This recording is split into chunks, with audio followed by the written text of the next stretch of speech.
Hey, I thought I'd just make a quick little video about these Proline MX 43s. Apparently you can't buy the foams, so I don't know what everybody else does. Well, I'm just making my own. I'm just going to show you what I've done. So far, I just take it all apart, all them screws, clean everything out real good, either way, and then on the wheel itself, there's some cracks right there. I put some super glue, and I also drilled a small hole right at the end of the crack, like you would do a window, to keep the crack from going any further. I glued it on both sides, like so. Then I'm gonna put I'm gonna put some duct tape over it on this side, front side and back side. I'll also put the same amount of weight and wheel or tape on the other side to keep it balanced. And I got some foam from my fabric place, got the heaviest duty stuff.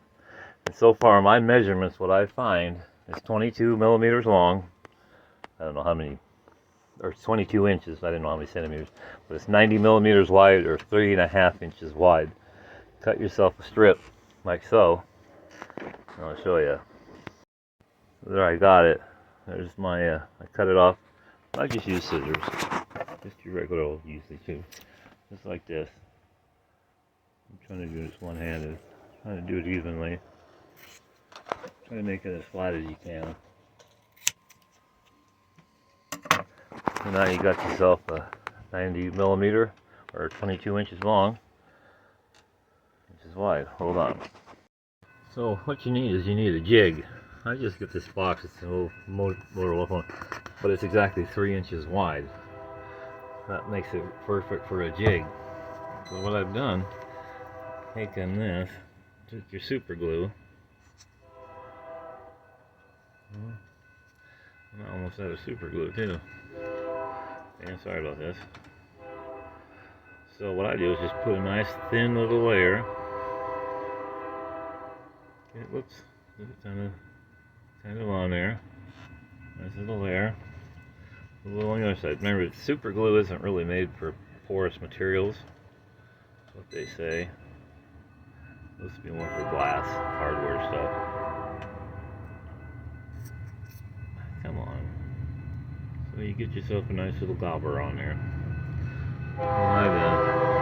Take your finger. I know you're not supposed to. So I kind of smooth it all out. Both sides. And then I kind of rub it together. Try to kind of smooth it out. Get a nice little even. Then let's put it in my jig like this. Kind of make it so it's kind of pushing two together. Make it kind of even. Pushing around from the back side. So it's kind of squeezing together on them.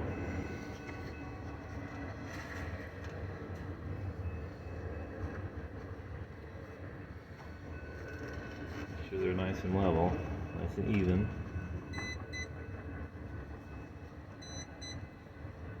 Like that. Let it sit in the sun. After I got it glued, I did it both sides. I did it, I flipped it, turned it inside out like that. I glued it, made sure to put it back in the jig. So I did it this way, take it out after about 10 minutes. I turned it out, flip it over, make sure nothing's here. I stuck it back in the jig because the next side will be a little wet still. So then you put it back in and let it go back again and sit there and dry.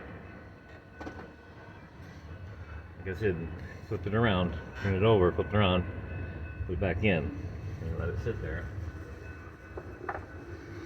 Then what I've done is I take the scissors and round off the edge like this. You need to do it on one side. Top side, other side you don't have to. It's just this side. You're going to need that. You're going to need the wheel bit. And what it's going to do is it's going to catch on it. And when you do it, it's going to catch on that lip. Because it's got to go inside that little lip in there. So this way here, it gives it that little better advantage. So when you slip it through there, it'll hold on. So here we go. So what I've done, I think I said it, but I drilled where the cracks were on here. It came out. I drilled a hole at the end of a crack like you do glass. so that the crack won't keep going. So hopefully it'll stop. So I drilled it with a little itty bitty, the smallest bit I can have, and I glued it, let it dry. Then I put a tape over it,